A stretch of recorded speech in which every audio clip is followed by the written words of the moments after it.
Specific characteristics of our people's war. Jose Maria Sison. Contents. Introduction 1. National Democratic Revolution of a New Type 2. Protracted War in the Countryside 3. Fighting in a Small Mountainous Archipelago 4. From Small and Weak to Big and Strong 5. A Fascist Puppet Dictatorship Amidst Crisis 6. Under One Imperialist Power 7. Decline of U.S. Imperialism and Advance of the World Revolution. Introduction. From the great treasury of Marxism-Leninism, we draw basic principles and historical lessons to shed light on the people's war that we are waging. But these are of general value, they are a general guide to our action. To rest content with them, without integrating them without concrete practice, is to turn them into lifeless dogma. To dispense with them is to engage in blind action. Both dogmatism and empiricism are anathema to communists. As in all matters, we must integrate theory and practice in the conduct of people's war. The universal theory of Marxism-Leninism Mao Zedong thought must be applied to the concrete conditions of the Philippine Revolution. We adhere firmly to the great Lenin's teaching that the soul of Marxism is the concrete analysis of concrete conditions. Only by understanding the specific characteristics of our own people's war can we understand the laws that govern it, and thus can we adopt and implement the correct strategy and tactics for carrying it forward to victory. The basic principles and historical lessons already founded in the universal theory of the revolutionary proletariat have been paid for in blood by various 6. peoples triumphant in their respective revolutions. But as far as carrying out and winning our own people's war is concerned, there is nothing more important than those principles and lessons that we learn on the basis of Philippine conditions and our own revolutionary experience. In this regard, we put the highest premium on those principles and lessons paid for in blood by our own people. Integrating Marxist-Leninist theory with Philippine practice is a two-way process. We do not merely take advantage of the victories achieved abroad so that we may succeed in our own revolution. But we also hope to add our own victory to those of others and make some worthwhile contribution to the advancement of Marxism-Leninism and the world proletarian revolution, so that in the end mankind will be freed from the scourge of imperialism and enter the era of communism. At this stage of the Philippine Revolution, we wage a people's war, a revolutionary war, because it is the only method possible to end the armed oppression of the people by the reactionary state that is the instrument of the big comprador landlord class. To gain a comprehensive understanding of the specific characteristics of our people's war, we must consider such specific conditions as that our people's war is in 7. line with the national democratic revolution of a new type, that we need to wage a protracted war in the countryside, that we are fighting in a mountainous archipelago, that the enemy is big and strong while we are still small and weak, that a fascist dictatorship has arisen amidst a political and economic crisis of the ruling system, that the country is dominated by one imperialist power and thus there is a unified armed reaction, except in southwestern Mindanao, and that U.S. imperialism is on the decline in Asia and throughout the world, and world revolution is advancing amidst the general crisis of the world capitalist system unprecedented since the end of World War II. In discussing the specific characteristics of our people's war, we are bound to point out certain advantages and disadvantages or strengths and weaknesses. At the same time, we indicate immediately by what general process we can maximize our advantages and strengths and overcome the disadvantages and weaknesses. 8. One national democratic revolution of a new type. Our country is semi-colonial and semi-feudal. It is under the indirect rule of U.S. imperialism, whose most reliable agents and puppets are the big comprador landlords and big bureaucrats. The cities are ruled by the comprador big bourgeoisie and the countryside is ruled by the landlord class. The overwhelming majority of our 41 million people, more than 90% of them, are severely exploited and oppressed by the big compradors and big landlords, who together with their closest and best paid political and technical subalterns compose a tiny minority that is no more than 2% of the population. The most oppressed and exploited are the toiling masses of workers and peasants. The urban petty bourgeoisie and the middle or national bourgeoisie also suffer from the semi-colonial and semi-feudal situation, with the former stratum suffering more than the latter. It is obvious why we interchangeably speak of People's War and Revolutionary War. We are fighting for the revolutionary interests of the broad masses of the people. We are fighting specifically for their national democratic interests. Ours is a national democratic 9. Revolution aimed at completing our struggle for national independence and giving substance to the democratic aspirations of our people. We have no course but to fight for national emancipation and social liberation against U.S. imperialism, feudalism, and bureaucrat capitalism. In a sense, our national democratic revolution is a continuation of the Philippine Revolution that started in 1896. But this revolution has assumed new characteristics. It is of a new type. It is no longer part of the old bourgeois capitalist revolution. It is part of the proletarian socialist revolution which has emerged since the first global inter-imperialist war and the victory of the Great Socialist October Revolution. Though we are still fighting for a national democratic revolution, this constitutes a preparation for carrying out a socialist revolution in our country. We are therefore engaged in a continuous Philippine revolution, with two distinct stages, the national democratic and socialist stages. In both stages, the class leadership is held by the proletariat, which is historically the most progressive, as a political and economic factor, and which evokes the most advanced ideology. Through its vanguard detachment, the Communist Party of the Philippines, the proletariat sees to it that the national democratic revolution is 10. Carried out and completed, that the socialist revolution immediately ensues upon the victory of the national democratic revolution, and that for a whole historical epoch socialism creates the foundation for communism. At the present stage of the Philippine Revolution, the party wields two weapons against the enemy. These are armed struggle and the National United Front. These are interrelated like the spear and the shield. One serves the other. The National Democratic Front ensures the widest possible popular support for armed struggle. It splits the enemy ranks and isolates the worst single enemy at a time.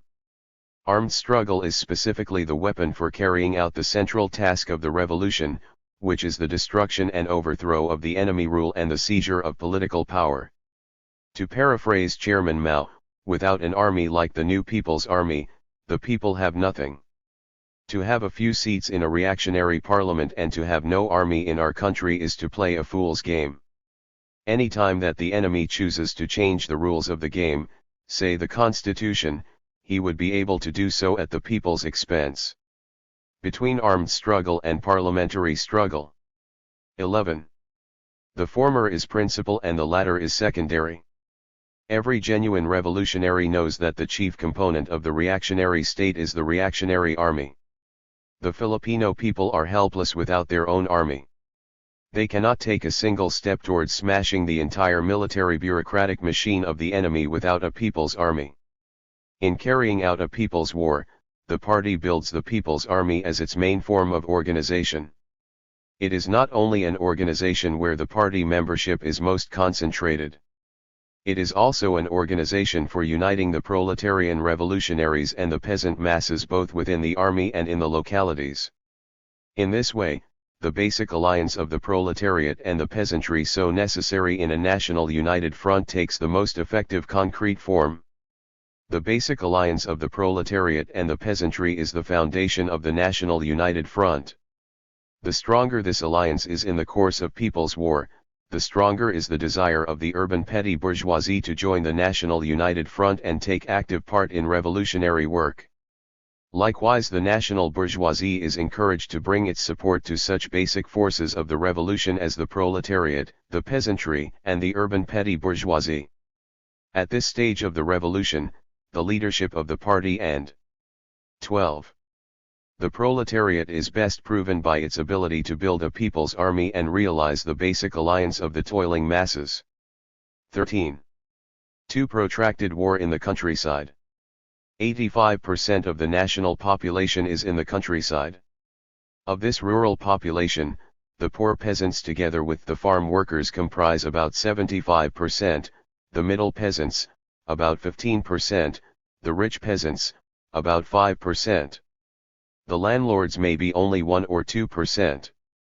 About 3 or 4% is taken up by non-agricultural wage earners, artisans, small peddlers, merchants, students, teachers, and other professionals. There are drastic deviations from these percentages only in particular places where there are mines, logging, modern plantations and some industries. Fishermen along the seacoasts are mainly peasants. On the basis of these facts, the peasant population and the countryside have a special significance to us in waging people's war. The main social problem, the single problem affecting the greatest number of people, lies in the countryside. It is the land problem. Feudalism and semi-feudalism oppress and exploit the poor peasants, the farm workers and the lower middle peasants. Without focusing attention on this problem and providing it with a solution, we cannot draw into the ranks of the revolution the most formidable force that can overwhelm the enemy. 14. Agrarian revolution is the solution. The peasant masses are aroused and mobilized to overthrow landlord authority and carry out land reform step by step. Depending on the concrete circumstances, particularly the strength achieved by the revolutionary forces, rent reduction and elimination of usury or outright confiscation of landlord property may be effected. In frontier areas, the poor indigenous people and the poor settlers are to be assured of ownership of their fair-sized lands. The party maintains that the main content of the national democratic revolution is the satisfaction of the peasant cry for land. Only by carrying out agrarian revolution can the revolutionary leadership activate the peasant masses as the main force of the revolution and realize the basic alliance of the proletariat and the peasantry. From the ranks of the downtrodden peasantry can then be drawn the greatest number of armed contingents. As it now stands, the new People's Army is composed mainly of peasant recruits. The growth of our People's Army depends on the support of the peasant masses. In general terms, we state that the most reliable ally of the proletariat is the peasantry. In more specific terms, let us relate the revolutionary proletariat with the various strata of the peasantry. Our policy as proletarian revolutionaries is to rely mainly on the 15. Poor peasants together with the farm workers, win over the middle peasants and neutralize the rich peasants.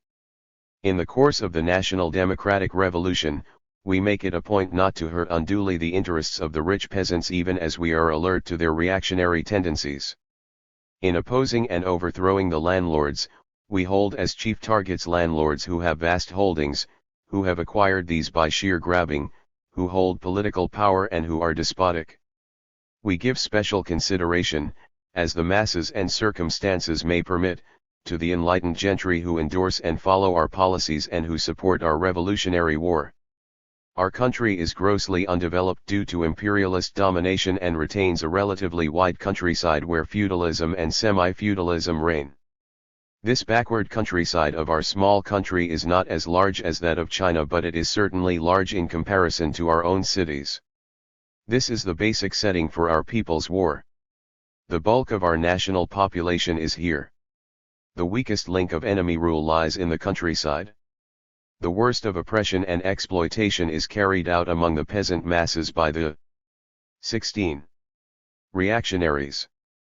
And yet the countryside is so vast that enemy armed forces cannot but be spread thinly or cannot but abandon vast areas when concentrated at certain points. The countryside is therefore the fertile ground for the emergence and growth of red political power, the People's Army, organs of democratic political power, mass organizations, and the party. There can be no wider and better area for maneuver for our People's Army and for our type of warfare. Our experience in more than 5 years shows that we have created a total of 20 guerrilla fronts in 7 regions outside of Manila Rizal. These fronts continue to thrive in the countryside even in the face of the unprecedentedly harsh fascist countermeasures. When the enemy advances in strong force against our small and weak forces, he is made to exhaust himself by punching the air, and he merely allows his prey to hit weaker enemy units elsewhere or expand on new ground. The massive and prolonged enemy campaign of encirclement and suppression has failed to destroy our small and weak forces in Cagayan Valley. In our country, it is possible to wage a protracted people's war because we have a relatively wide backward countryside where the bulk of the population is. There are many parts which are relatively far from the enemy's center and main lines. 17. Of communications and where the people live basically on their diversified agricultural produce. This situation is completely different from that obtaining in a capitalist country. In capitalist countries, a civil war is preceded by a long period of parliamentary struggle.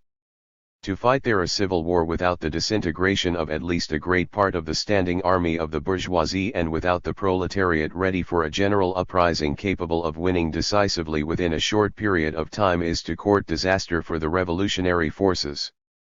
The civil war is mainly conditioned by the fact that the majority of the people are in the cities and is initiated and decided in the major cities where the highly unified economy and the highly developed system of communications are centered. Nationwide victory or defeat in a civil war is faster settled in capitalist countries than in semi-colonial and semi-feudal countries. In the Philippines, it is as necessary as it is possible to wage a protracted people's war.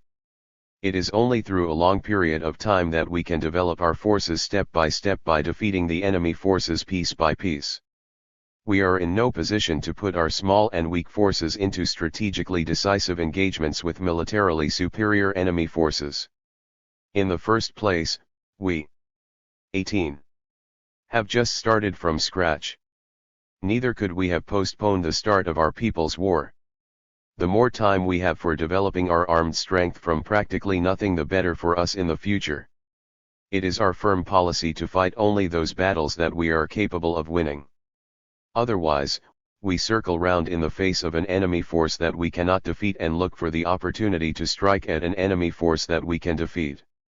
In carrying out a protracted people's war, we apply the strategic line of encircling the cities from the countryside.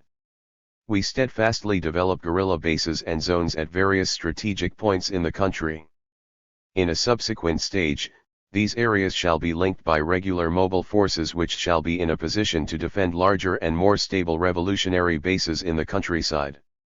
From such stable revolutionary bases, we shall be able ultimately to seize the cities and advance to nationwide victory. While it is our principal task to wage a protracted war in the countryside, it is our secondary task to develop the revolutionary underground and the broad anti-imperialist and democratic mass movement in the cities. We should combine the revolutionary struggles in the cities and countryside in the towns and barrios in red areas, white areas, and pink areas. 19. We should excel in combining legal, illegal, and semi-legal activities through a widespread and stable underground. A revolutionary underground developing beneath democratic and legal or semi-legal activities should promote the well-rounded growth of the revolutionary forces, serve to link otherwise isolated parts of the party and the People's Army at every level and prepare the ground for popular uprisings in the future and for the advance of the People's Army. 20. 3. Fighting in a small mountainous archipelago. The Philippines is a small mountainous archipelago. It is made up of some 7,100 islands and islets with a total land area of 299,404 square kilometers or 115,600 square miles.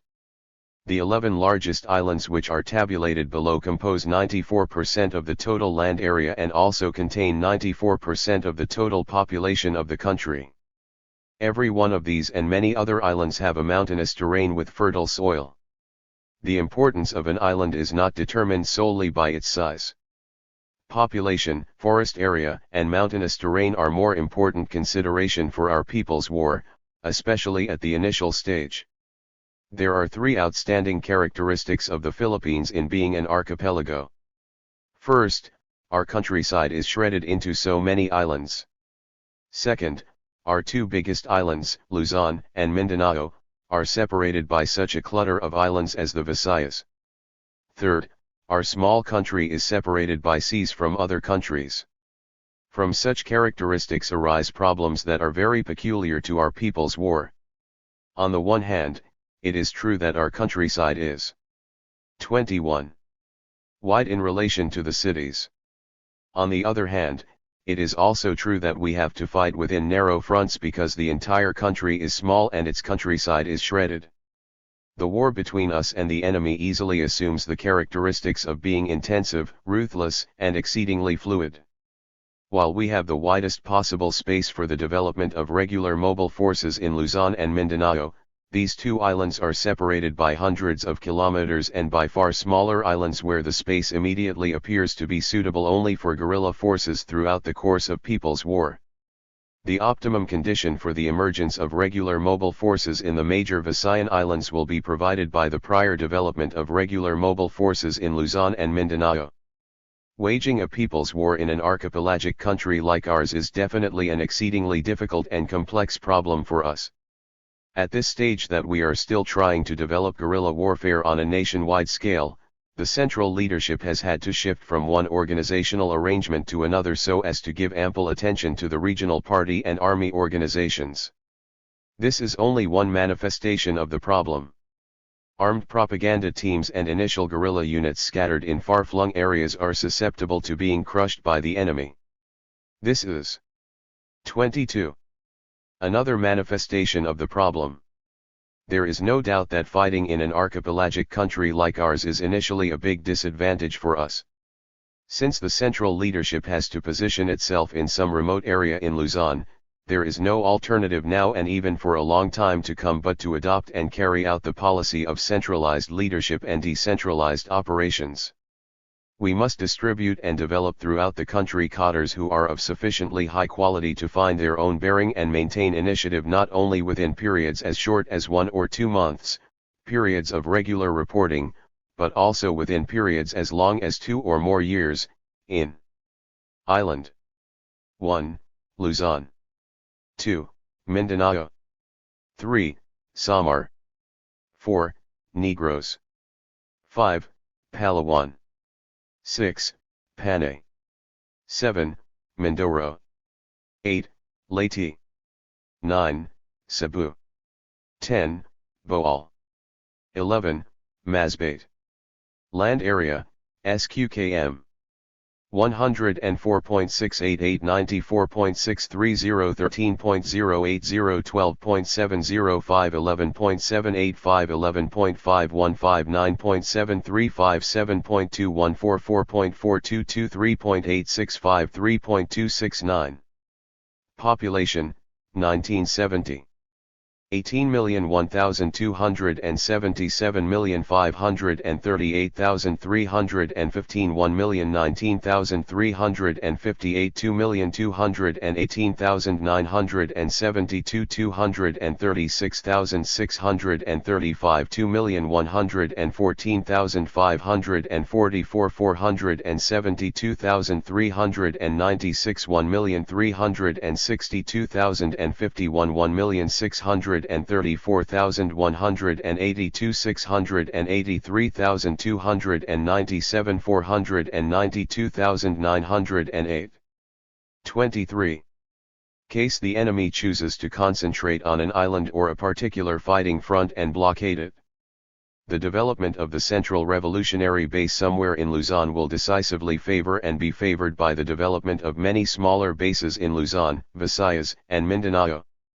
Thus, we have paid attention to the deployment of cadres for nationwide guerrilla warfare. In a small country like the Philippines, or more precisely in an island like Luzon, it would have been foolhardy for the central leadership to ensconce itself in one limited area, concentrate all the limited party personnel and all efforts there, and consequently invite the enemy to concentrate his own forces there. It would have been foolhardy to underestimate the enemy's ability to rapidly move and concentrate his forces in an island where communications are most developed. The central leadership started the armed struggle where it best could by linking with the Red Fighters in the 2nd District of Tarlac in early 1969. Soon, party cadres were dispatched to the mountainous and hilly area of Isabela. Subsequently, what amounted to the main forces of the new People's Army vigorously grew here from early 1971 to the eve of the fascist martial rule. A few cadres trained here were dispatched for rural work in other regions.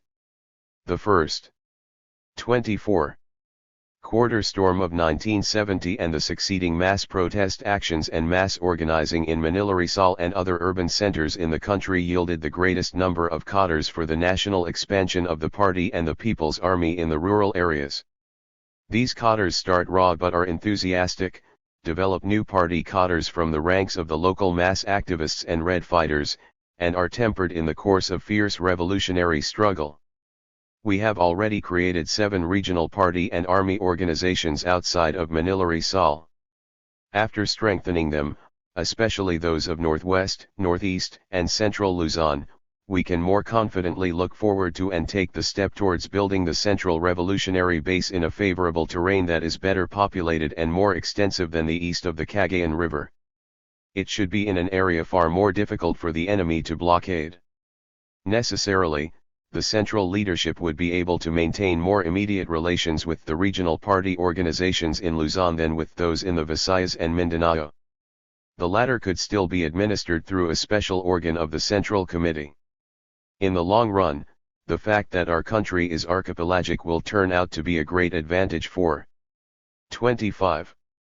Us and a great disadvantage for the enemy.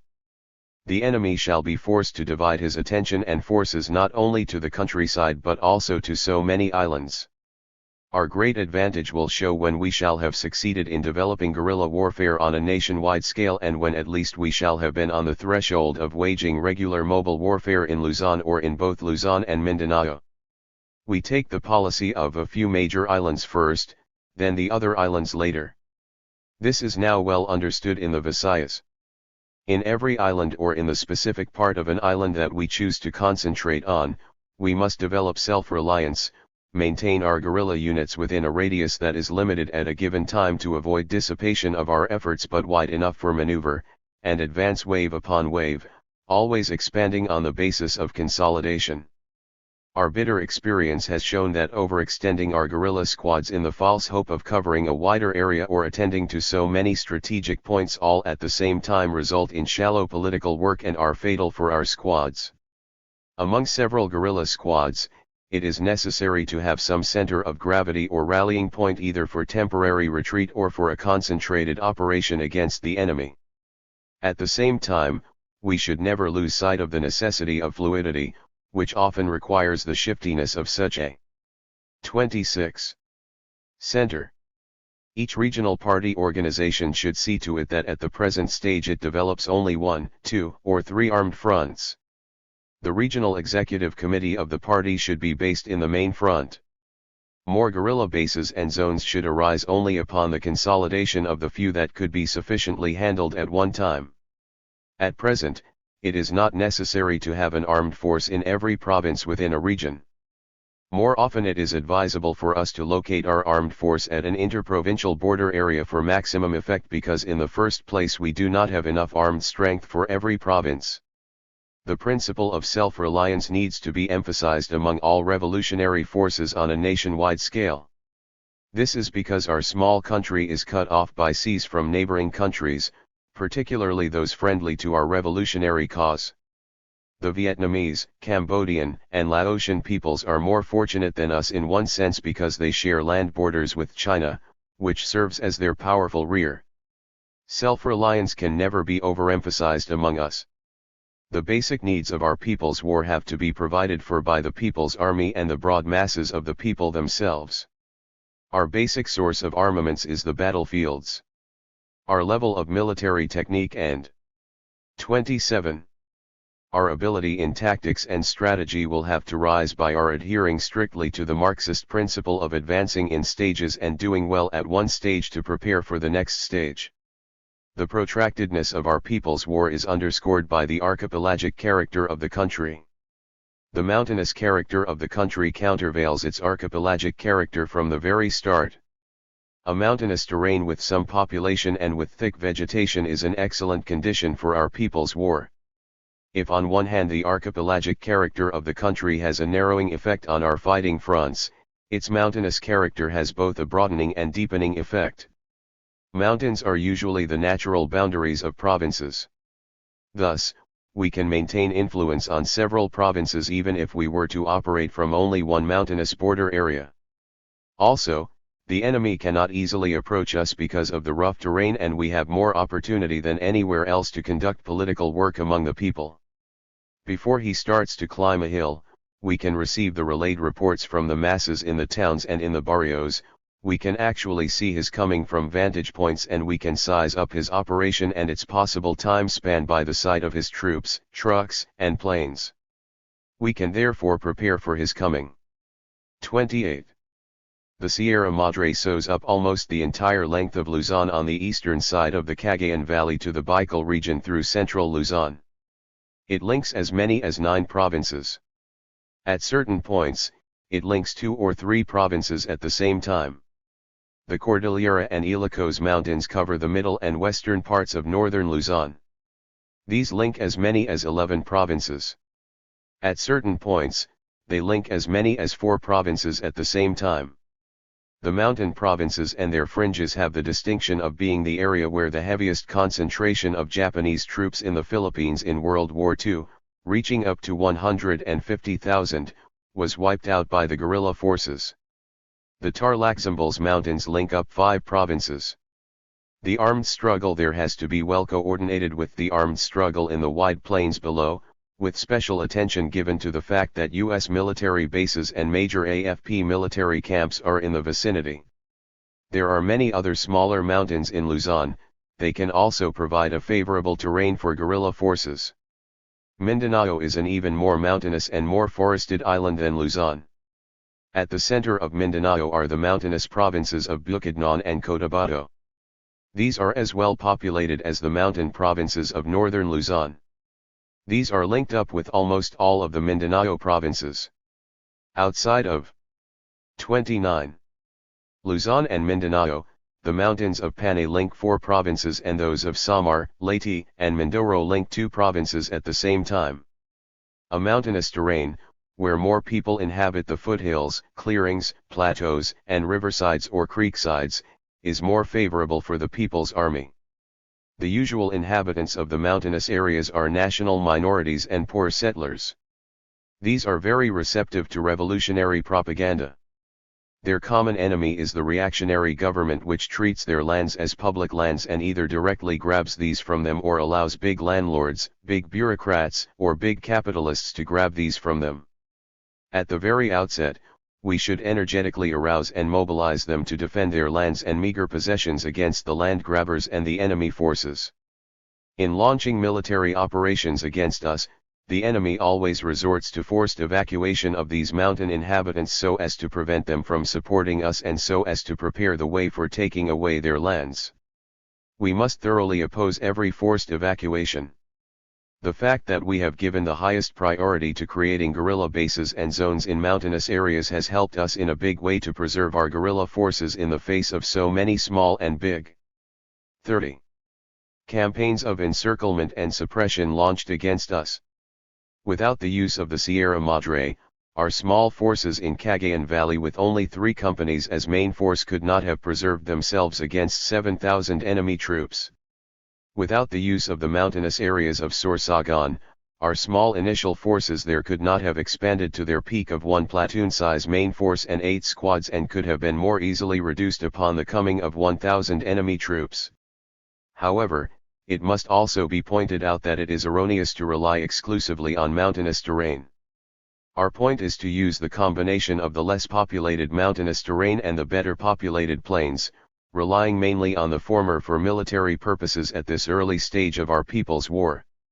From the mountainous and hilly areas, we can expand towards the more populated plains.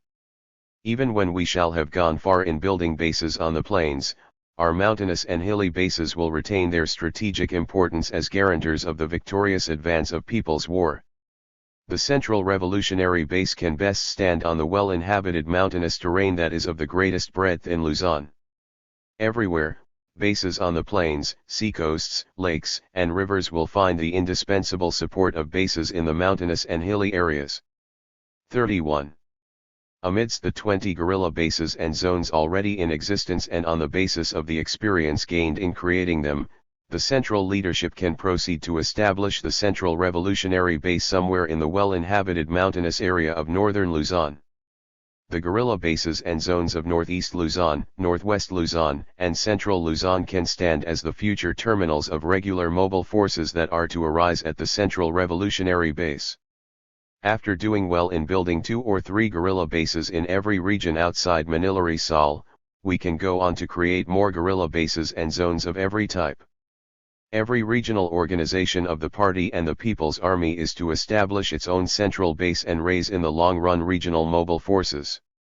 On the eve of the nationwide seizure of power, Manila Rizal shall be caught in a pincer between regular mobile forces from the north and from the 2 regions of southern Luzon. Mindanao is subdivisible into 3 or 4 regions, and a central revolutionary base can also be set up to coordinate these regions. The long-term task of our Mindanao forces is to draw enemy forces from Luzon and destroy them. We can cooperate very well with the Moro National Liberation Front and the Bangsamoro Army in this regard. Our forces in the Visayas 32 can take advantage of our gains in Luzon and Mindanao and contribute their own share in the task of forcing the enemy to split his forces and of destroying them. Because our country is archipelagic, it is a matter of necessity for us to develop guerrilla bases and zones along the seacoast. Communications is one clear immediate reason. We should be able to develop as many routes as possible between Luzon, Visayas, and Mindanao by conducting political work among the fishermen and seamen. Within the Visayas, boating is as common as trucking in the Luzon or Mindanao mainlands. If we take lessons from southwestern Mindanao, especially from Sulu Archipelago, we can further develop sea warfare, a form of guerrilla warfare making use of small bankas, boats, and big as well as small islands. This would constitute a good support for our guerrilla warfare on land. 33. 4. From small and weak to big and strong. We must recognize the balance of forces between us and the enemy. This is the first requirement in waging either an entire war or a campaign or a single battle. As matters now stand, we are small and weak while the enemy is big and strong. There is no doubt that he is extremely superior to us militarily in such specific terms as number of troops, formations, equipment, technique, training, foreign assistance, and supplies in general. It will take a protracted period of time for us to change this balance of forces in our favor. Thus, protractedness is a basic characteristic of our people's war. The enemy armed forces have 4 major services, namely, constabulary, army, Air Force and Navy, with a total force of at least 100,000 troops at present. Under the fascist dictatorship, enemy troop strength has been increased by at least 40,000, both by an actual increase in regular forces and by the prolongation of military service by 20-year-old trainees from 6 months to 1 year and a half. Enemy strength is also beefed up by the Civilian Home Defense Force, another name for the Barrio Self-Defense Unit. The fascist dictator has announced that by the middle part of 1975 the total strength of the reactionary armed forces will go up to 34. 250,000 after the integration of the local police forces under the Philippine Constabulary. The strength of our full-fledged guerrilla forces is a far cry from the regular military strength of the enemy. The typical center of gravity for our guerrilla forces is of mere platoon size. Around it gravitate armed propaganda squads and full-fledged guerrilla squads. So far, it is in Northeast Luzon where we have reached the company level of formation with some sufficient strength and performed company-size operations. Now, even here the level of armed activity is reduced to that of platoons and squads. However, the reduction of strength here as a result of relentless enemy campaigns is more than compensated by the growth of the new People's Army on a nationwide scale. Of course, if we were to include part-time guerrilla and militia units, we would be able to cite a higher figure for our military strength, but then these as a body of armed men are small and weak in comparison to the enemy's own irregulars, the Civilian Home Defense Forces, which are far better armed. We cannot properly evaluate our accomplishment in the military field without giving due consideration to certain objective conditions. The subjective forces of the revolution, especially the party and the peoples. 35. Army, started from scratch. The party was rebuilt from scratch on December 26, 1968. Moreover, it had to face the attacks not only of the bare-faced enemy but also the vicious lava revisionist remnants of the old merger party. The new People's Army was also built from scratch on March 29, 1969, moreover, it had to face not only the reactionary armed forces but also the lava revisionists and the Tarik Sumulong gang. Not a single rifle was carried over to the full-time guerrillas of the new People's Army from either the anti-Japanese resistance of the Hukbala Hop in World War II or from the Civil War that followed it. The lava revisionist renegades had thrown away every gun gained from the previous armed struggle as a result of Jose and Jesus Lava's left opportunist errors and then Jesus Lava's right opportunist errors. The new People's Army had to start with a few rifles and handguns seized mainly from the Tarik Sumulong gangster clique to arm 9 undersized squads of about 7 fighters each. Since it was founded, the new People's Army has had to wage a people's war under conditions where there is neither a global war among the imperialist powers nor an open war among the reactionaries. From the outset, the People's Army has had to contend with a highly unified armed forces. It deserves the highest 36. Commendation for having preserved itself and still having made some expansion and consolidation in the face of strong enemy military task forces, the suspension of the writ of habeas corpus in 1971 and presently, the martial rule of a fascist dictatorship.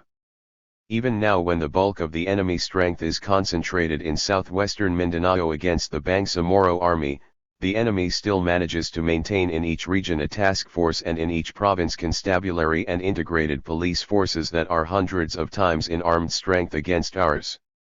It remains a gross disadvantage and weakness for the new People's Army to have so few rifles and small concentrable forces to face an enemy who launches campaigns of encirclement and suppression by deploying so many units no smaller than a half company for outpost work and oversized platoons, rallying to a full regular company or even a full battalion, for seeking encounters with us within an area of encirclement. Under such circumstances, it is quite difficult for us to maintain the initiative and carry out the policy of annihilation in battles. The opportunity to wipe out an enemy squad or platoon does not often present itself. The enemy even goes so far as to force the evacuation of the entire population by perpetrating massacres, looting, bombardment and 37. Arson. Deprived of mass support within a given area, our small guerrilla forces have to shift elsewhere in the main. At the moment, the only way to amplify our armed strength and fighting effectiveness is to give full play to the popular support that we enjoy. The bolos, spears, crossbows, traps and other indigenous weapons which the masses can easily avail themselves of have to be combined with homemade explosives and the few rifles in our hands. By seriously implementing the policy of luring the enemy and advancing in waves on a favorable terrain both strategically and tactically, we can most effectively put to use the combination of rifles and indigenous weapons, and we can at certain times use only the latter, if these are the only ones available. There are even occasions when by some stratagem we can disarm home defense forces, local police forces and small enemy units without firing a single shot. By taking the initiative fully into our hands, we can repeatedly induce the enemy to bring himself to our well-laid ambush or send his superior strength somewhere so that we can attack his weak force elsewhere.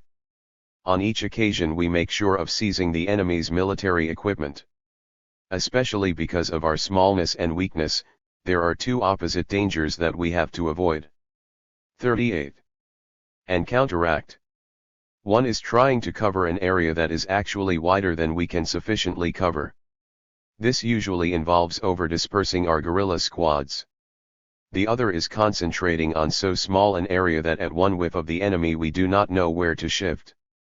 Guerrilla forces in relation to regular mobile forces operate according to the principle of dispersal.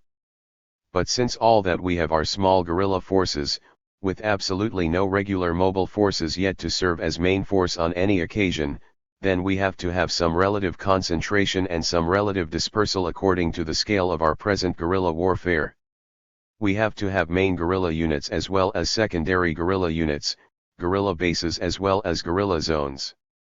Depending on the circumstances, we have to dispose our limited forces in accordance with definite tasks, in a correct direction and within a definite radius. Our action takes the form of either concentration, shifting or dispersion. We concentrate to attack the enemy, mainly in the form of ambushes and raids on small enemy units that we can wipe out. We disperse to conduct propaganda and organizational work or to disappear before the enemy. We shift to circle or retreat to gain time and seek favorable circumstances for attack. Our guerrilla warfare is characterized by flexibility or timely shifting from one mode of action 39 to another and by fluidity or frequent shifting of ground.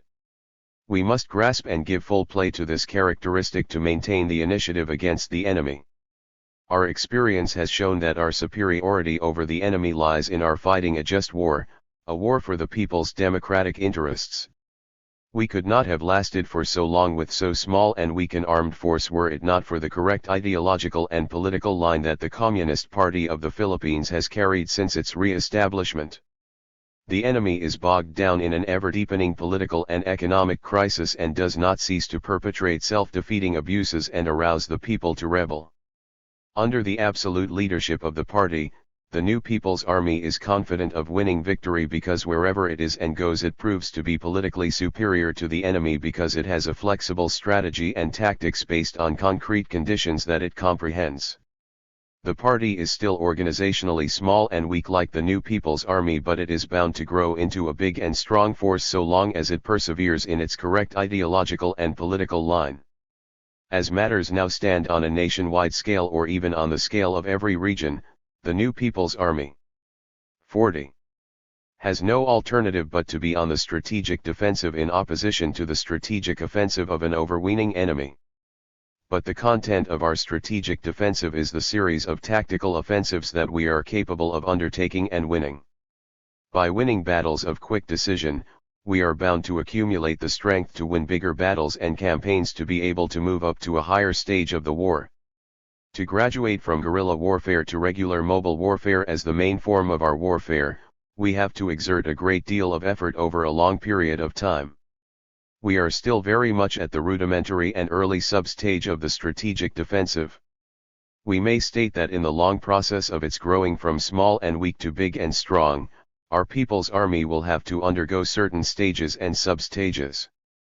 Having in mind a probable course of development whereby our forces are inferior now and will consequently become equal and finally superior to the enemy, we can tentatively define 3 strategic stages that our People's Army will have to undergo.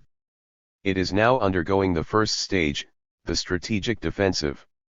Consequently, it shall undergo the second stage, the strategic stalemate, when our strength shall be more or less on an equal footing with the enemy's and our tug of war with the enemy over strategic.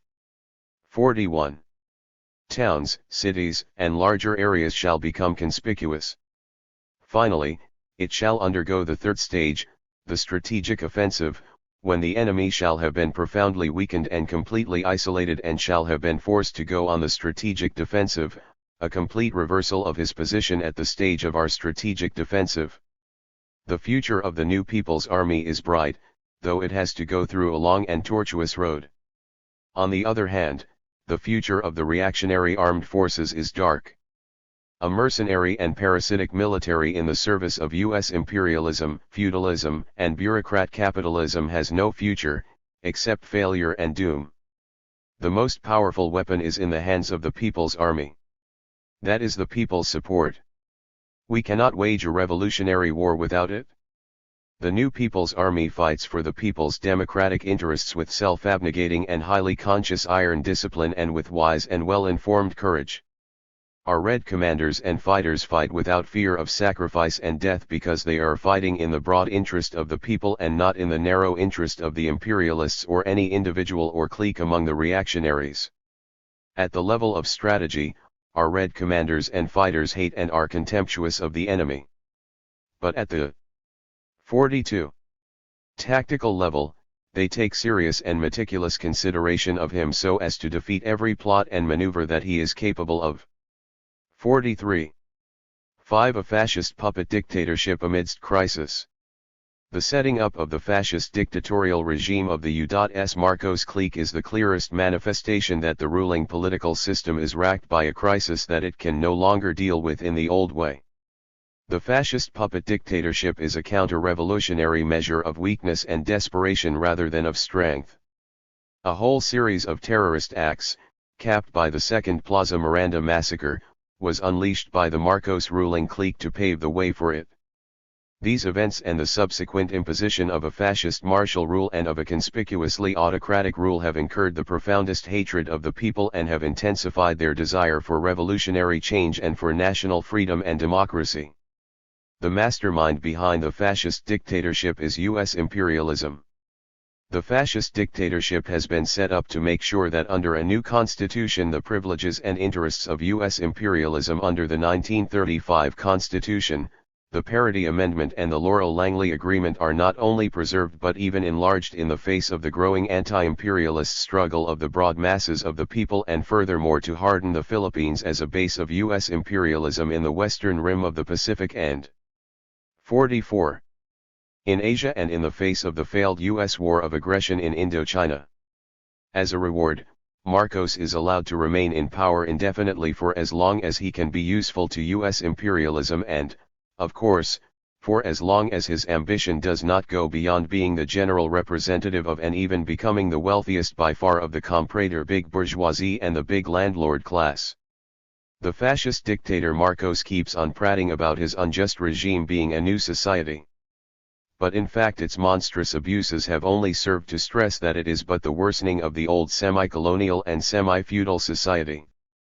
We are witness today to unbridled puppetry, brutality, corruption, and bankruptcy.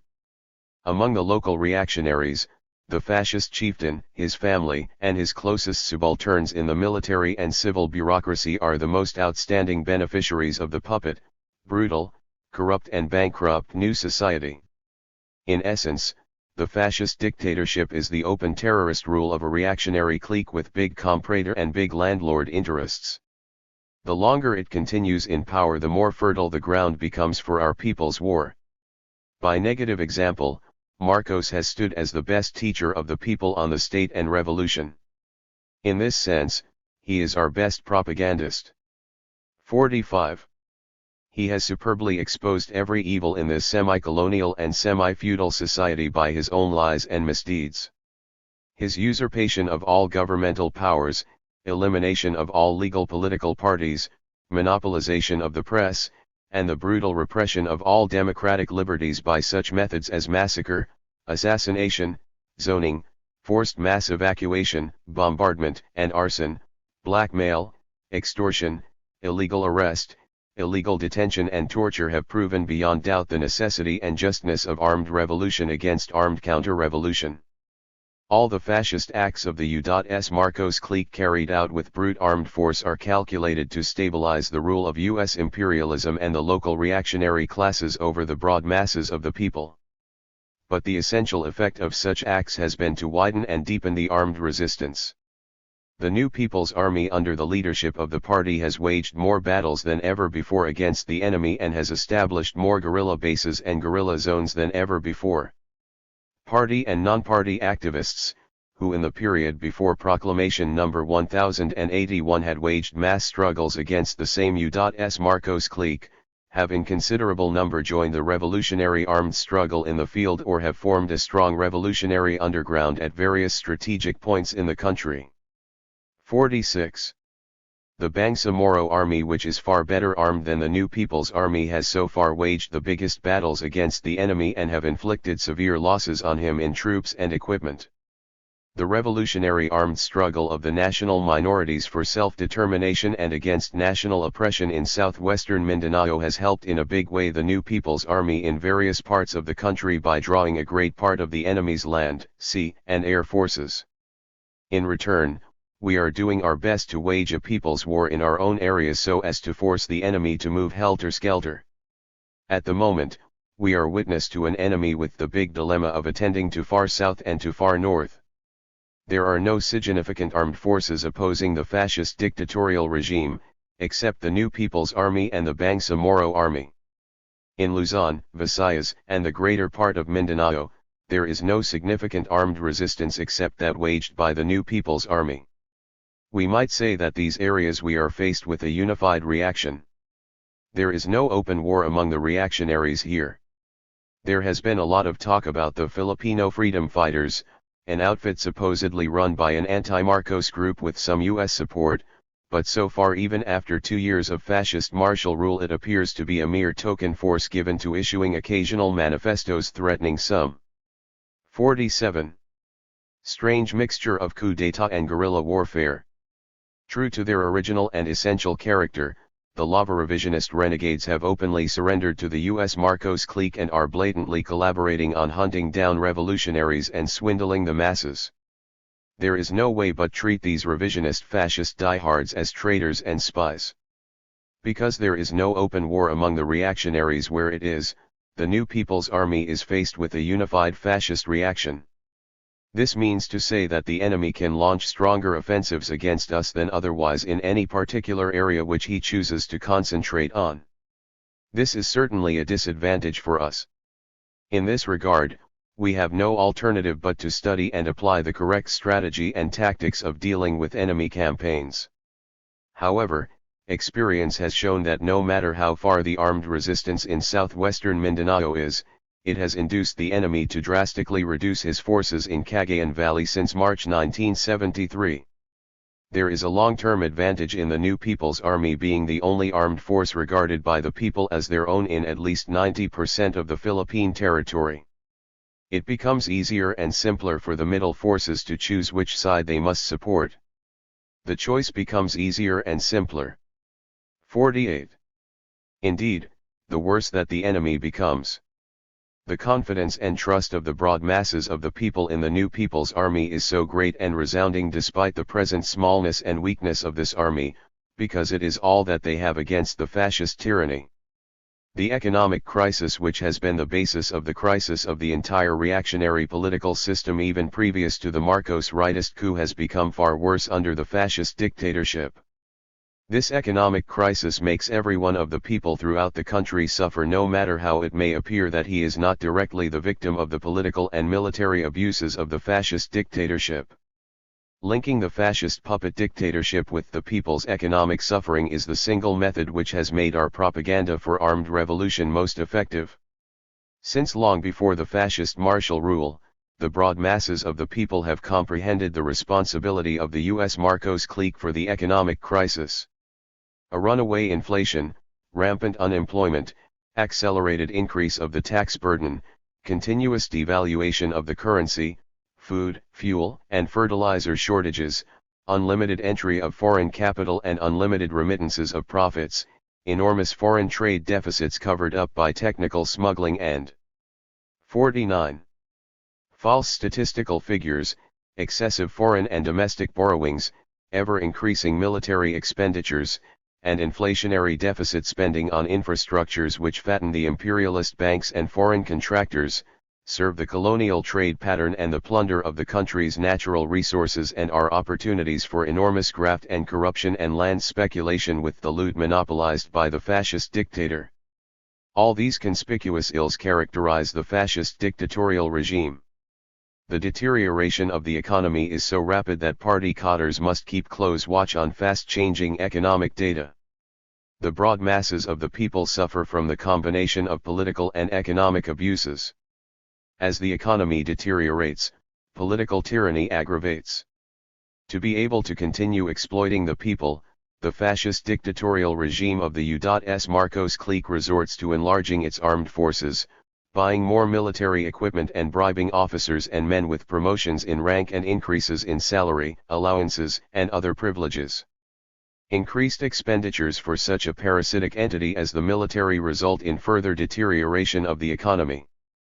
More exploitation and more oppression engender more resistance, then, another round of military expenditures by the fascist dictatorship in a vicious cycle of its own making. 50. With complete callousness, the fascist dictatorship has been proclaiming throughout the world that it has succeeded in keeping Philippine labor cheap for the imperialists to exploit. Indeed, the U.S. Marcos clique for several years already has so preserved the backward conditions of the country that there is an abundance of the unemployed. Now, under martial rule, labor power is made even cheaper than before. The workers are deprived of their trade union rights, especially their right to strike, even as the prices of basic commodities are skyrocketing. Whenever they demand higher wages, the workers are openly intimidated with armed force by the fascist military and are liable to be arbitrarily suspended or dismissed by their employers. The new labor code systematizes the suppression of workers' rights under the pincer attack of the fascist government and the big bourgeoisie. To maintain a general state of intimidation, the fascist military and police often conduct raids and zoning operations on factories and workers' communities. The peasants are callously told that if they wish to have their own piece of land, they must enter into contracts with their landlords whereby they are required to make installment payments so exorbitant that they cannot make good even the first installment. This is what is bandied about as land reform. The 51. Peasants are also required to pay high land taxes, special levies on the sale of their produce, membership dues and special fees for the Baranai and Barrio Association and fixed contributions to the so-called Savings Fund and Barrio Guarantee Fund. Further on, they are required to pay high interest rates on overpriced fertilizers from the Marcos-owned planters' products under the Masagana 99 program and increasing fees for irrigation wherever this is available. Some insurance and Medicare schemes are also afoot to suck more blood from the peasant masses. All over the country the Baranais are under orders to set up civilian home defense forces. These entail extra expenditures by the peasants and also reduce their working hours in the fields as they are forced to make rondas. Where the People's Army is already in the midst of the peasant masses, the enemy resorts to the most brutal military operations which include forced mass evacuation, massacre, looting, arson and indiscriminate bombing and strafing. Like the toiling masses, the urban petty bourgeoisie detest the fascist dictatorship. The bare essence of the reactionary state in the service of imperialist, big comprador and feudal interests has become fully and concretely exposed to them, and in their day-to-day lives their limited incomes are not exempt from the ravages of an inflation generated locally and imported. 52. From abroad. The fascist dictatorship has gone so berserk as to suppress all the democratic liberties and persecute tens of thousands of democratic personalities who belong either to the urban petty bourgeoisie or whom this social stratum highly respects. Abuses by the fascist dictator and his military minions have become so widespread that every single urban petty bourgeois either has directly experienced some abuse by them or knows a relative or personal friend abused by them. The urban petty bourgeoisie recognize clearly that an atmosphere of intimidation and terror is being whipped up to keep Marcos in power and to promote the interests of foreign and feudal exploiters. The national bourgeoisie, especially the lower and middle sections, find themselves cast away by the fascist dictatorship. They are being forced into bankruptcies. The foreign monopoly firms have become even more rapacious in their activities in the Philippines as they try to make up for their losses and difficulties elsewhere in the world. It is the shameless policy of the fascist dictatorship to link its existence with the sellout of the country to foreign monopoly capitalists, principally American and Japanese. Under the Marcos Constitution, Investment Incentives Act, Export Incentives Act and so many specific fascist decrees, the U.S. and other foreign monopoly. 53. Capitalists are enjoying privileges surpassing those under the 1935 Constitution and the Laurel-Langley Agreement with its parity clause. They are rapidly enlarging their holdings, crushing the national bourgeoisie, taking over all sorts of businesses and opportunities, and plundering the country with complete abandon. While it is true that we are faced with a unified fascist reaction in Luzon, Visayas, and the greater part of Mindanao, this is but the surface of a situation in which the broad masses of the people are seething with hatred for the enemy and are enthusiastically supporting the early beginning of our people's war. Beneath the apparent strength of the enemy is the deep-going crisis and an irremediable rottenness. If not for the broad support that they enjoy, our small armed units would not be able to last long against the powerful assaults of the enemy. 54. 6 under one imperialist power. The single most valid explanation why there is yet no open war among the reactionaries despite all the bitterness of the internal contradiction among them, A contradiction so far marked by the unilateral acts of terrorism and violence by the Marcos fascist gang, is that the entire country is under the domination of one imperialist power. The country is therefore so much different from the China that was divided among several wrangling warlords supported by several contradictory imperialist powers. All other explanations follow, like the anti-Marcos reactionaries never having had a cohesive armed force of some significant size outside of the state's armed forces, the country being small and archipelagic and not providing much space for a division into several spheres of influence, Marcos having been smart enough to confiscate the arms of the amorphous petty armed groups under reactionary politicians not reliable to him or known to be opposed to him, the officers of the reactionary armed forces having been so trained to maintain canine loyalty to whoever is commander-in-chief by any constitutional pretext, and so on and so forth. Many explanations can be made, but so long as they 55 are pertinent to the question, they all lead to the single explanation that U.S. imperialism is the single most important determinant force in reactionary politics in the country. Among the reactionary politicians in the country, the persistence or replacement of one clique by another clique carries with it either the expressed or tacit approval of U.S. imperialism. In the period before the fascist dictatorship, presidential elections were decided by the campaign funds and press support extended by the U.S. imperialists and their big comprador landlord agents, and the two major political parties had no basic difference except as to which party had the clique of candidates that best served U.S. imperialist and local reactionary interests and at the same time best pretended to stand for the interests of the people. Under the present circumstances, when the rule of the gun has become extremely conspicuous, the strategic control and influence of U.S. imperialism over the reactionary armed forces immediately and directly comes into focus when we pose the question as to whether the anti-Marcos reactionaries have a chance in replacing or overthrowing the Marcos fascist gang. It is pertinent to recall one time when U.S. imperialism showed blatantly how much it could do with its strategic control and influence over the reactionary armed forces to help effect a change of reactionary 56 administration. That was the time when Magsaysay opposed Quirino in 1953 and the CIA and JUSMAG gave direct orders to AFP battalion commanders to support the former.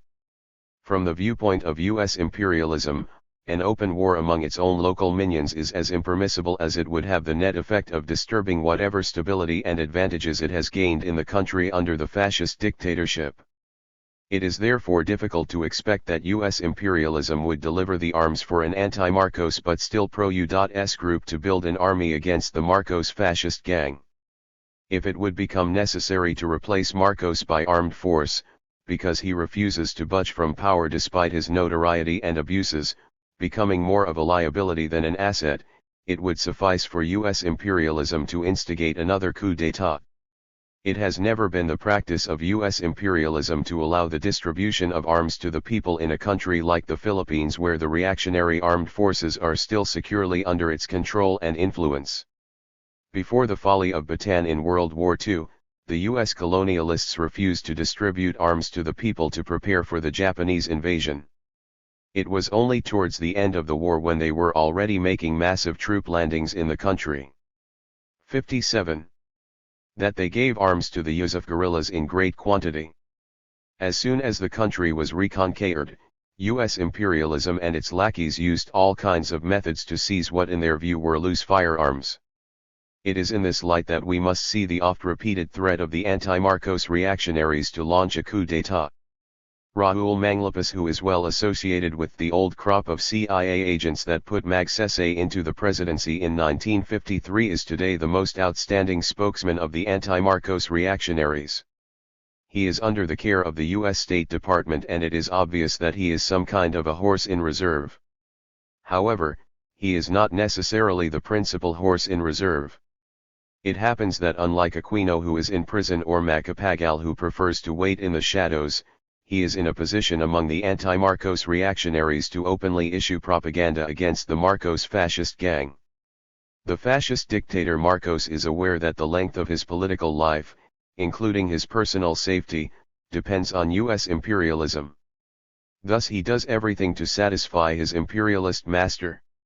At the same time, he is aware that his master is benefiting from his indefinite rule as well as from the blackmail value of keeping horses in reserve. Thus, he does everything to 58.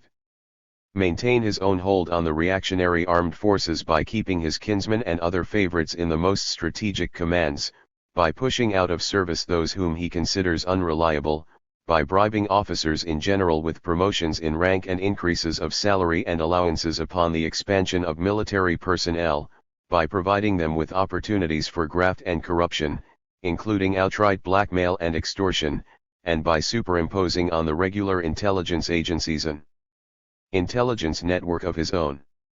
Marcos's plans and tactics in prolonging his retention of power are clear. He is out to stagger such possible events as the election of local executives, the setting up of one big political party and possibly one another or several small parties all under his control, his appointment of a legislative advisory council, the convening of the interim National Assembly, his retention as Prime Minister, and so on and so forth. It is Marcos's wish to stay in power for so long that after some time all his political rivals would capitulate to him in consideration of their own selfish interests. After all, Marcos and his political rivals can easily agree on the essentials of the Marcos Constitution and other fascist acts which serve U.S. imperialism and the local reactionary classes. 59. But then Marcos cannot decide history all by himself. The political and economic crisis is worsening. The people hate his fascist regime more than his pre-fascist regime, and the revolutionary movement is steadily growing and advancing. Though it is his wish to lay out his own kind of normalization only to retain power for himself, U.S. imperialism itself after some time might shift from letting him rule indefinitely to replacing him under some kind of normalization to which he must agree to, else suffer the consequences of a coup d'état. In many cases elsewhere in the world, puppets of U.S. imperialism have found themselves the scapegoats of their masters. The fascist dictatorship has so far served U.S. imperialism well. It has been used to preserve and enlarge U.S. economic privilege and interests in the Philippines despite the termination of the Parity Amendment and the Laurel-Langley Agreement. In unleashing a reign of terror against the people, Marcos boasts of having created a political stability for the U.S. and other foreign monopoly capitalists to expand their investments and make bigger profits. But then it is also clear that he has failed to crush the Communist Party of the Philippines and the New People's Army. Under conditions of fascist martial rule, these revolutionary organizations have struck deep roots in every region and have enjoyed more than ever a high 60. prestige among the people. The revolutionary movement is steadily gaining ground throughout the country. Under the infamous Nixon Doctrine, U.S. imperialism impliedly admits that it can no longer hold out in mainland Asia by involving its manpower in a land war, and so in this context it expresses a policy that it would rather provide its puppets with war materiel and a nuclear umbrella and have Asians fight Asians rather than commit its own manpower. At any rate, under this doctrine, it is stressed repeatedly that U.S. imperialism shall remain a Pacific power. It is clear that U.S. imperialism has to hold on tightly to the Philippines so as to remain a Pacific power and so as to have a base from where to exert influence throughout Asia.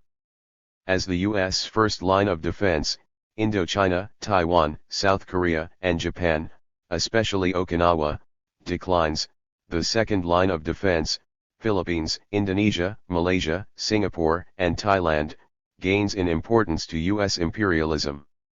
U.S. investments and military bases in the Philippines play the key role in this second line. U.S. investments in Asia are most concentrated in the Philippines and continue to expand in the Philippines.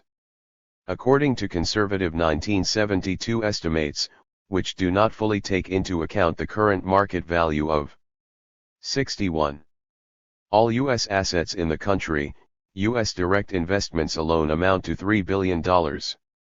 These, comprising 80% of foreign investments in the country, are strategically located and enjoy a high rate of profit. To protect these against the people, U.S. imperialism does not only keep firm control over Philippine politics and the local reactionary armed forces but also, under unequal military treaties, maintains as its ultimate weapon its own military personnel and military installations on Philippine soil. Several tens of thousands of troops are stationed here as a token force and can be increased anytime. The military installations include huge air and naval bases and radio and radar stations. There are also U.S. military reservations which can be reactivated at the whim of U.S. imperialism. Clark Air Base and the Subic Naval Base are the largest U.S. military bases in Asia. Nuclear weapons are positioned in these two bases as well as in Pasaquin, Ilocos Norte, and in the so-called weather station in Bukidnon. Under these circumstances, we are certain that U.S. imperialism is even more sensitive to the development of our People's War in the Philippines than it has ever been to the People's War in Vietnam or elsewhere in Asia. The stakes are bigger in the Philippines. So, we 62 can expect that U.S. imperialism, despite its own pious words about withdrawing from Asia, will commit its own aggressor troops against the Filipino people in the event that the local reactionary armed forces would no longer suffice. Whoever holds power in Malacanang, so long as he is a mere placeman of U.S. imperialism and the local reactionary classes shall work against the national democratic interests of the people and shall earn the people's wrath. The crisis of U.S. imperialism and world capitalism and the political and economic crisis in the country will grow worse. Our People's War will develop irresistibly under these conditions. A time is likely to come when the local reactionaries shall become so incapable of fighting us that U.S. aggressor troops will have to step in. On this expectation, we should be prepared that our revolutionary war, which has started out as a civil war, shall become a national war against a barefaced foreign aggression. It is no mere coincidence that a U.S. ambassador like William Sullivan, the butcher of Indochina, and other U.S. officials who are veterans of the U.S. war of aggression in Vietnam are being assigned to the Philippines.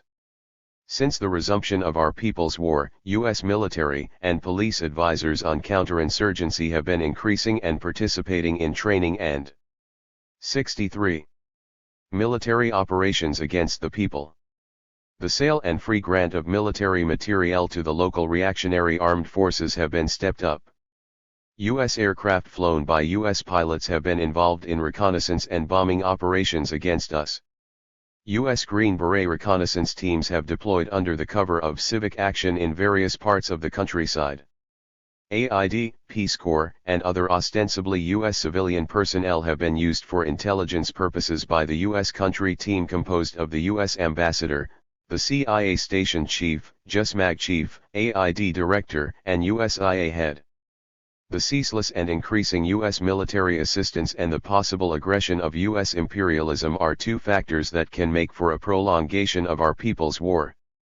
It is possible that upon the start of U.S. aggression we shall have to make adjustments in our strategy and tactics, whatever level shall have been previously reached by us in our People's War. As part of our preparedness against U.S. aggression even now, we should expose and oppose every kind of U.S. intervention in our country. In this regard, we must seek right away the support of the American people and the peoples of the rest of the world. In the face of U.S. imperialism, we are in dire need of international support. The support of those abroad. 64. Who are in sympathy with our just revolutionary causes is indispensable to our victory. Through we stand firmly for self-reliance, we do not mean to say that this stands for reducing foreign support and assistance to zero. As a matter of fact, as the revolutionary armed struggle progresses, the volume of foreign assistance may increase, though it may decrease in proportion to our total war effort. It has been demonstrated in the Vietnam War that as the level of armed struggle rose, the volume of international assistance grew. That is because U.S. imperialism heavily supported its puppets and unleashed the largest and longest war of aggression after World War II. 65. 7. Decline of U.S. imperialism and advance of the World Revolution. The Philippine Revolution, particularly our People's War, is greatly advantaged today by the decline of U.S. imperialism in Asia and throughout the world, and corollarily by the advance of the World Revolution. The main trend of revolution keeps on advancing because of the ever-worsening crisis of U.S. imperialism and the entire capitalist system. The United States was in its initial vigor as an imperialist power when it was able to thwart the old national democratic revolution in the Philippines at the beginning of the century. The Filipino revolutionaries at that time were not ideologically, politically, and organizationally prepared to defeat a modern imperialist power, though they had already defeated Spanish colonialism. There were not even the objective conditions nationally and internationally to give rise immediately to the subjective forces that could successfully lead a people's war against the U.S. aggressors in the Philippines. World War I shook and weakened the entire capitalist system to the extent that it created the conditions for the victory of the October Revolution and the establishment of the first socialist state in 1/6/66. The world.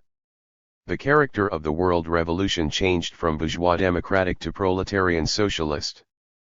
But the particular imperialist power holding on to the Philippines was the one among the imperialist powers that took the most advantage of the inter-imperialist war.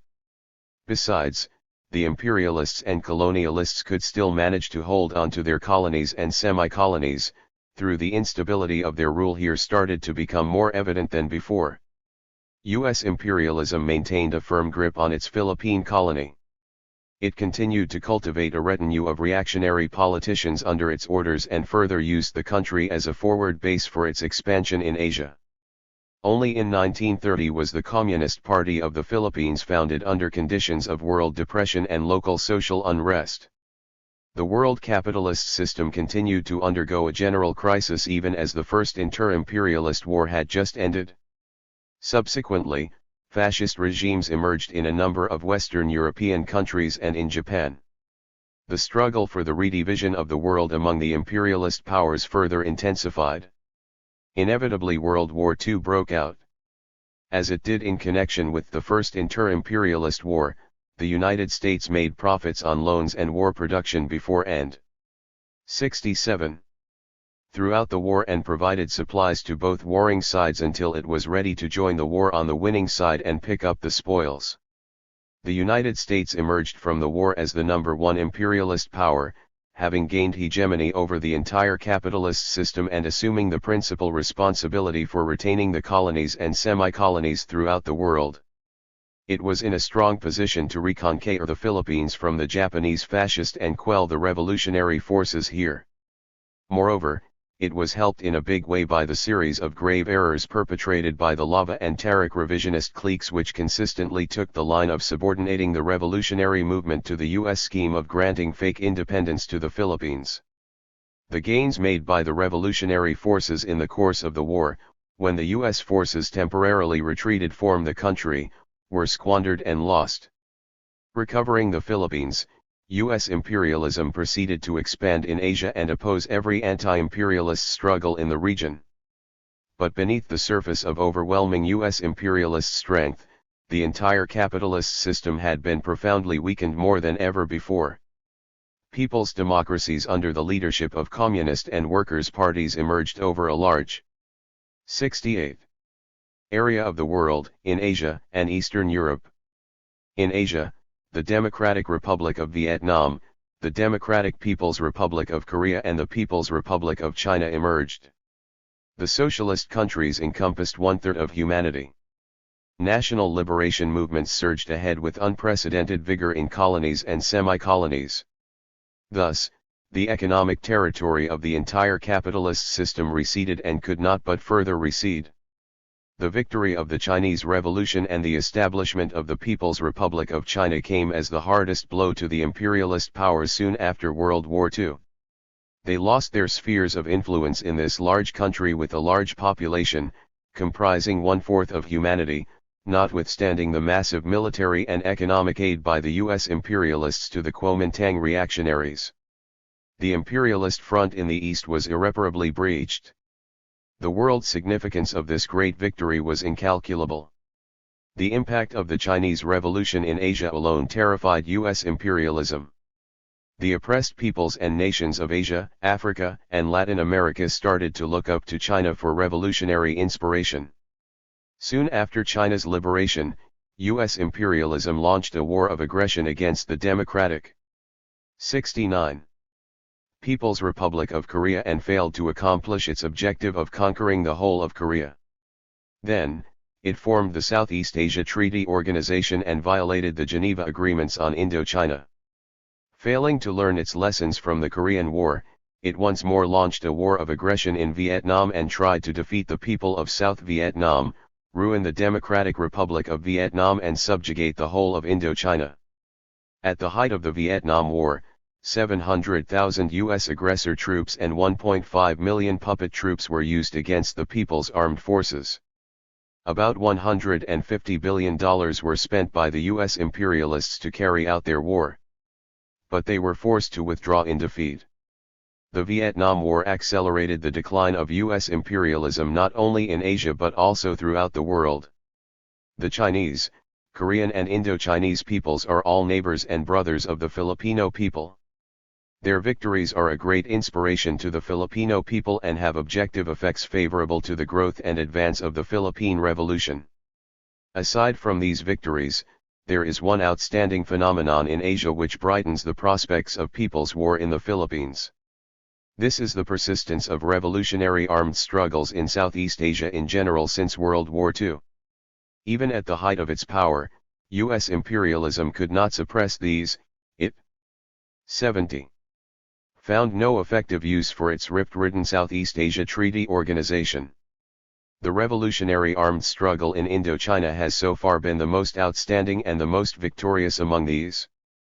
But all other persistent armed struggles in Southeast Asia, of which our People's War is one, promise to eventually grow in significance and effectiveness as the turmoil of the capitalist system worsens and U.S. imperialism declines further.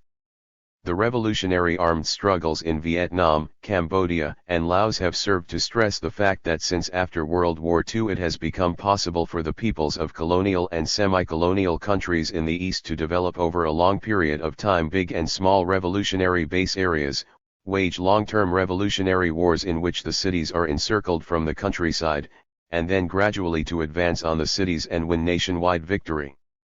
Chairman Mao correctly pointed out at the opening of this decade, innumerable facts prove that a just cause enjoys abundant support while an unjust cause finds little support. A weak nation can defeat a strong, a small nation can defeat a big. The people of a small country can certainly defeat aggression by a big country, if only they dare to rise in struggle, take up arms and grasp in their own hands the destiny of their country. This is a law of history. 71. The revolutionary armed struggle in the Philippines, even as it was resumed only a few years ago with so many glaring disadvantages resumed from practically nothing in a small archipelagic country under the sway of one imperialist power and without the condition of either an open war among the reactionaries or an inter-imperialist war, has been able to persist. One important explanation for this phenomenon is the ever-worsening crisis of U.S. imperialism and the entire capitalist system and the irrepressible advance of the world proletarian revolution. These external conditions have profound effects within the country. The crisis of U.S. imperialism and the entire capitalist system cannot but take a more bitter form in a semi-colonial and semi-feudal Philippines than in the United States or any other capitalist country. This is because an imperialist country makes it a point to extract a higher rate of profit wherever it can do so, especially when it is making up for losses elsewhere. Increased exploitation entails increased oppression. Thus, the political crisis has found expression in the fascist martial rule and its intolerable abuses, the worst since the end of the Japanese fascist occupation. The economic crisis features the foreign monopolies, chiefly American, remitting super profit with abandon on direct investments and loans, abetting a rate of end. 72. Unemployment several times higher than in the capitalist countries and depressing the price of the country's raw material exports. The inevitable result is that the people hate U.S. imperialism and the Marcos fascist gang and they are readily moved to support and participate in armed revolution. They are confident of winning victory in the long run because they are aware of the defeats and general decline of U.S. imperialism as well as the victories of revolutionary peoples abroad. The world capitalist system is racked today by a crisis unprecedented in gravity and turbulence since the end of World War II. The root cause of this is that U.S. imperialism, while playing the role of main pillar and policeman of world capitalism for some time, has overprinted its money and overborrowed internally and externally, overconsumed and wasted the world's resources, overexpended for its military establishment, particularly for its armaments, foreign military bases and wars of aggression, and suffered tremendous losses in the hands of the people. Because the economic territory available for imperialist exploitation has shrunk, the areas for intercapitalist accommodation have also shrunk, and intercapitalist contradictions have had no course but to intensify. As a result, the class struggle between the proletariat and the big bourgeoisie comes to the fore in every capitalist. 73. Country. The struggle for world hegemony and arms supremacy between the two superpowers, US imperialism and Soviet social imperialism, is intensifying. They are fighting without let-up for markets, fields of investment, sources of raw materials and strategic positions, and they keep on bumping into each other. They covet each other's spheres of influence. They make trouble in several areas of the world and try to manipulate the situation to their own advantage. They keep on trying to reverse the irresistible trend of history. Countries want independence, nations want liberation, and the people want revolution. Bullying, aggression, intervention, subversion and control characterize the two superpowers' behavior in international affairs. But instead of succeeding all the way, they incur the condemnation and resistance of the peoples of the world. The two superpowers collude in trying to terrify the people with their nuclear arms, in demanding that the destiny of mankind be placed in their hands, in making disarmament agreements, in lulling the people with talks about détente, and in making certain temporary settlements here and there so long as each stands to gain more than before at the expense of others, or at least so long as one does not lose in the 74. Bargain though the other gains. But between rival imperialist powers in a capitalist world about to burst asunder, there is no course but for collusion to serve contention from the beginning, at every step and in the end. Each superpower is bent on ruling the world and eventually pushing the other out.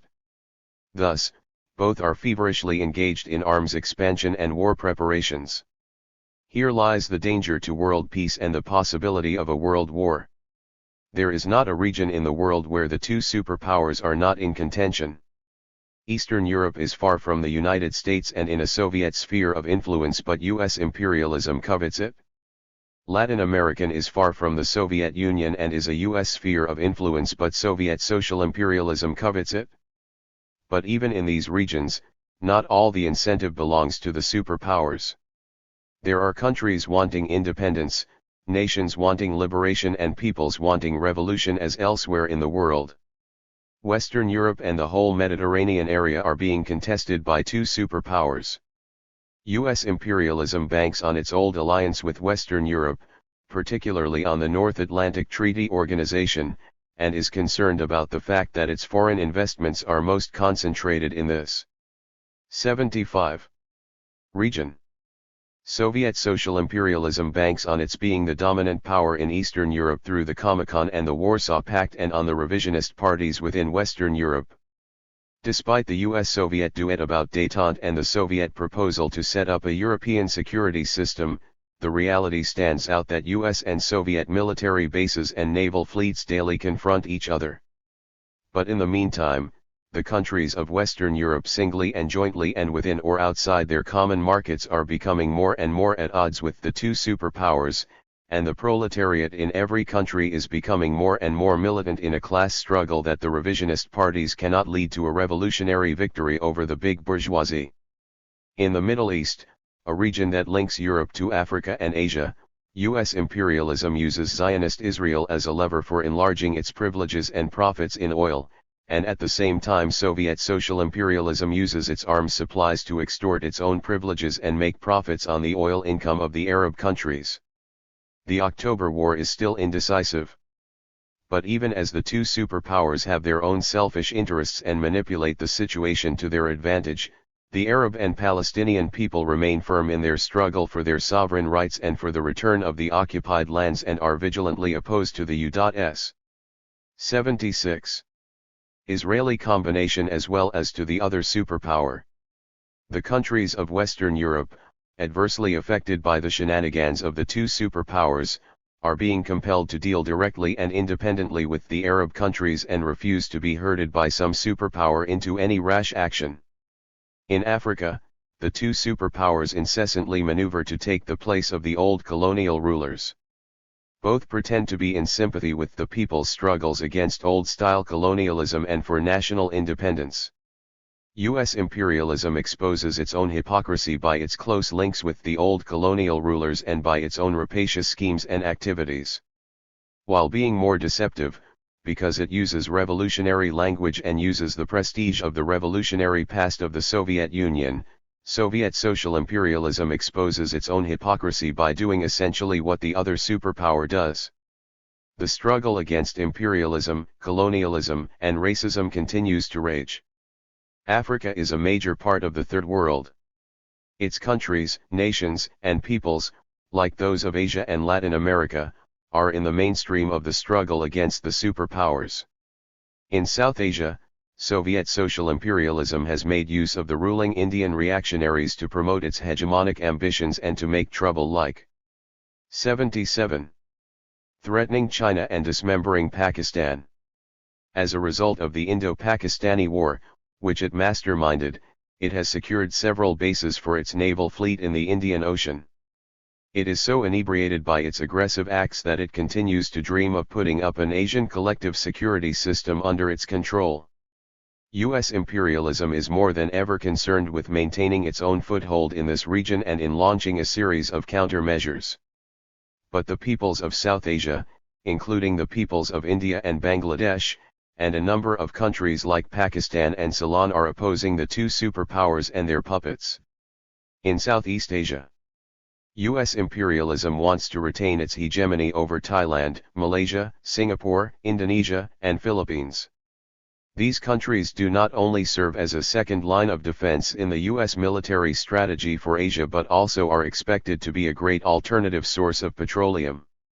But the situation for U.S. imperialism is becoming more and more complex and difficult, especially after its resounding defeats in Indochina. Soviet social imperialism wants to take advantage of U.S. decline and weaknesses in the region. Japanese capitalism has to be accommodated here because otherwise the China-Japan relations would develop beyond U.S. Japan relations. China has its own policy of friendliness. 78. Towards all her neighboring countries. The peoples of Southeast Asia are engaged in revolutionary armed struggle under Marxist-Leninist parties. Should there be another world war, Southeast Asia is one region that is almost certain to become completely red. The scheme of U.S. imperialism to use Japan as its anti-China spearhead and its fugleman in Asia is at odds with Japan's own interests and needs as a capitalist country that can no longer be accommodated in U.S. economic territory as adequately as before, especially when the Korean War and the Vietnam War were on. Likewise, the scheme of Soviet social imperialism to entice Japan into an anti-China alignment by serving up its natural resources, especially oil and timber in Siberia, is at odds with the more economic terms of China-Japan trade and with Soviet refusal to restore the four northern islands to Japan. The peoples of China, Korea, and Japan are firmly against U.S. imperialism and Soviet social imperialism. The desertion of the Soviet Union from the ranks of the socialist countries by becoming revisionist, social capitalist, and social imperialist does not make for an increase in the strength of the world capitalist system but instead makes for an increase in the virulence of inter-imperialist and inter-capitalist contradictions. By 79. Usurping the social wealth and military prowess of the Soviet proletariat and people, Soviet social imperialism has posed itself as the most formidable rival of U.S. imperialism and also a competitor as well as prospective master state of other capitalist countries. On the part of revolutionaries the world over, the problem that has arisen with the emergence of Soviet social imperialism is that here is one imperialist power with the special characteristics of being socialist in words and being imperialist in deeds and being liable to launch against socialist China a full-scale war of aggression because of new Tsarist ambitions and blatant war preparations in pursuit of such ambitions. As time has proceeded, instead of being able to confuse people, Soviet social imperialism has demonstrated its true nature not only by its own counter-revolutionary words but also by its wanton acts of aggression and counter-revolutionary deeds. China has adopted and carried out a comprehensive program of defending and advancing its revolution, opposing the two superpowers and countering their maneuvers and the dangers of a world war posed by them, and promoting the world revolution as the antidote to the poison of imperialism and war. By undertaking the Great Proletarian Cultural Revolution, under Chairman Mao's theory of 80. Continuing revolution under the dictatorship of the proletariat, it has thwarted the restoration of capitalism within the most populous socialist society and has become consolidated as a strong bulwark of socialism and world revolution. As it continues to win great victories in socialist revolution and socialist construction, it enhances its ability not only to defend itself against one or two superpowers but also to fulfill its internationalist obligations. China is playing a pivotal role in developing relations of friendship, mutual assistance, and cooperation among the socialist countries in accordance with the principle of proletarian internationalism. It is extending tremendous support and assistance to the revolutionary struggles of all the oppressed peoples and nations and at the same time encouraging them to be self-reliant and to maintain initiative in their own countries. Its external policy includes the Leninist policy of peaceful coexistence, specifically the 5 principles. This is an important weapon in the service of the world revolution because by it the broadest possible united front can be created against the two superpowers and contradictions even in the ranks of our enemies can be taken advantage of. It fully accords with Marxism-Leninism to make use of contradictions, win over the many, oppose the few and crush our enemies one by one. 81. Within the United Nations, China puts a great emphasis on promoting the struggle of the Third World countries and small and medium-sized countries to assert their independence and state sovereignty against the two superpowers. The monopoly of the imperialists over international affairs is being shattered. Therefore, it becomes difficult for any single superpower to draw a following for launching a world war. As the crisis of the world capitalist system worsens, there are bound to be more and more disagreements and conflicts between the two superpowers and between one or two superpowers and the dependent countries, whether also capitalist or developing. As disorder reigns in the affairs of the two superpowers and the world capitalist system, the revolutionary forces of the world find the situation excellent for their anti-imperialist struggles.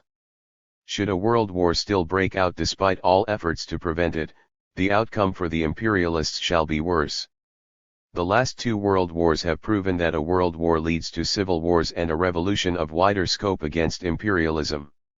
In the world anti-imperialist struggle against the two superpowers, it is entirely correct for China and other socialist countries to raise their levels of socialist 82. Revolution and socialist construction and rely on their own proletariat and people and upon such a basis carry out an external policy that would foster unity with Asia, Africa, and Latin America and take advantage of intercapitalist contradictions as well as contradictions between the two superpowers themselves. Under these circumstances, Marxist-Leninist parties the world over can thrive in leading the people in revolutionary anti-imperialist struggles in their respective countries. The Philippine Revolution, particularly the People's War that we are presently waging, finds abundant support not only among the broad masses of the people in the Philippines. It also finds abundant support in the peoples and proletariat of socialist countries, colonies, and semi-colonies and capitalist countries. Support comes in the general form of fighting in common against one or two superpowers and, in cases to increase in the future, also in the form of direct and concrete assistance to the Philippine Revolution. Jose Maria Sison. Communist Party of the Philippines. New People's Army. National Democratic Front.